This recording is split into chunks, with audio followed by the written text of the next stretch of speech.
Hey there, my name is Latroshia.bostic. Thank you so much for watching, for visiting my channel here. If this is your first time, please don't allow it to be your last time. Don't let it be your last time. All right, and thanks for those return subscribers. Thank you so much for your support. Okay, so my name is Latroshia.bostic. Like I said, I am a licensed broker here in the state of Georgia as well as Alabama. I am currently 19 years in the business full-time, okay? So you're thinking about getting your real estate license. Let me just tell you, when I got my real estate license back in 2004, we had nothing of all the information that's available to you all now. People that are not even licensed. I remember, if you've never heard the story of how I got into real estate, here's the video right there. Click on it and you'll know why I got into real estate. But I went through class just fine. I was still working full time during the day. I was in the medical profession. I was still working full time during the day. And in the evening time, I would leave and go to class. And I did that because I took the evening classes. It took 6 weeks. In real estate, I mean, I know they had some accelerated programs here in the state of Georgia that were like 2 weeks. And then the standard was 4 weeks. But because I had to work full time, I did not, I had to go in the evening time, which was fine. It worked out well. And I absolutely didn't have any issues while I was in class. I learned the material still, and I'm going to be honest with you, I'm very transparent. I still didn't know what the hell was going on. I just knew that I had a desire to go out and help people because I had went through something. And again, that video is available. And so I finished the course just fine. I passed all my tests just fine. When you take a course, if they offer a cram exam at the end, I will encourage you to take that. All right, it's so important to take the cram exam. And here in the state of Georgia, they give you 2 chances to pass your material for the class. And then if you fail it, then you have to go back and retake the whole class, all right? So I passed it on the first go, and I was like, yeah, all right. So the next step for me was to go and take my state exam. And so I didn't know what to expect. I mean, and I know people say, what do you mean you didn't know what to expect? Because I did not have anybody, honestly, everybody that was in class with me, that was their first time as well. So I had heard people saying, you know, most people fail on their first try. And I'll just say, I wish I hadn't have taken that energy on, because it truly, I took it, and the first time I failed it. I failed it. I think I missed it by 2 points. And I was so blown. I remember it was on a Saturday. And I remember pulling aside on the interstate after I'd taken noticed I failed the test. And I immediately got back on there and rescheduled. I called and I rescheduled. Paid the $100, I think it was back when, and rescheduled. Went back again. Boom. Missed it by 1 point. 1 point I missed that exam. So you know I was livid, right? Again. I didn't realize how competitive I was until I got real estate. The craziest thing. So I signed up again, paid the $100 again, went for the 3rd time. Yep, failed it again. And it was at that time I said, you know what? Let me stop. Trasha, pipe down. So I remember, and this is when manifestation for me really kicked in. I remember getting my calendar, because I still write down a lot of things, right, on my calendar. And I scheduled it 2 months out. And I scheduled it for a Saturday because I was still working full time.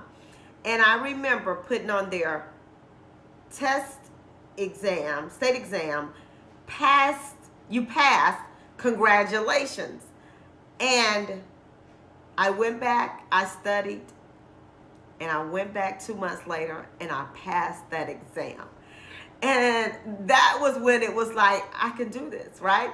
And so I did that on a Saturday. That Monday, I turned my resignation in, because if one thing I realize about me is that when I decide to do something, I don't ever think of, but what if it fails? But what if it don't work out? My mindset has always been, why not?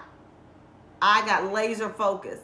And so I went from a bi-weekly check to not knowing when I was going to close a deal, not having any savings. And at the time, me and my husband, whom we had divorced, we hadn't gotten back together. And so I didn't have the huge overhead like most people, monthly. And so he wasn't supportive though, because I did not get his permission or even share with him. And I think that was terrible. But I had to believe in me, because no one is going to believe in you, right? I had to believe in me. And so I remember giving my resignation, and then I started class. I remember that class being about 50 to 60 people. It was orientation. I keep saying class. It was orientation. And I think it was like 4 weeks. And I had to show up every day. I showed up every day.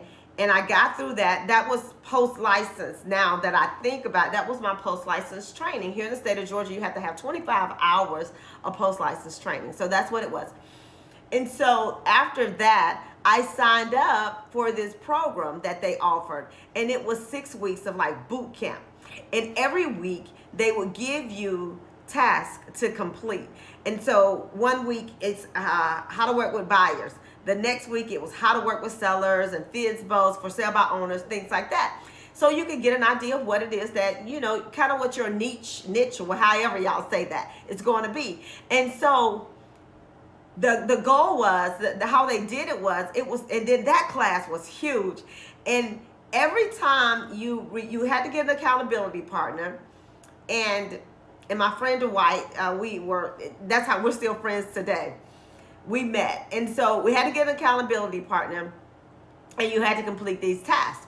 And every time you reported back to class, because we had class 1 day a week, you would have to, if you had business, either under contract or a closing, they would give you these little skeletons. Every week they gave us these skeletons. And let me just say, the prize was a camera. It was a really nice camera. I think the value was like $300 or $400, right? And that was back again in 2004. We didn't have cameras on our phones like we do today. And so that was huge. I needed that camera. And I just like to say that, again, I won that contest, that task. I won it. I beat everybody in there, because there was only one winner, and I was a winner. And it was up from there. And so when I tell you all, when you decide, if you decide, that's anything, not even just real estate. When you decide to do something, you have to go all in. You cannot share with others what it is that you're doing, because they're going to bring their negative, and some people can be positive. I'm not going to say everybody, but if real estate is something that you're looking to do it. Don't talk to anyone about it. Just do it. And I'm not telling you to quit your job, because it's so many more realtors out here, but you do what makes you feel good, okay? You do with what you know. I just know for me, and I remember, and I'm going to get ready to end, I remember I was sick as a dog that month of December, and I remember my ex-husband, my husband at the time, saying, "Why aren't you in the bed?" I said, "Because if I was at someone's job, I'd be at their job, so I'm not going to quit on myself. I'm going to get up and I'm going to do it sick, but I'm going to get it done." And so I encourage you all to take the chance. Bet on yourself. And I do it every day. Every single day here in real estate. I bet on me. All right? Thank you so much for taking the time to watch my video. And I hope you consider subscribing. Thank you.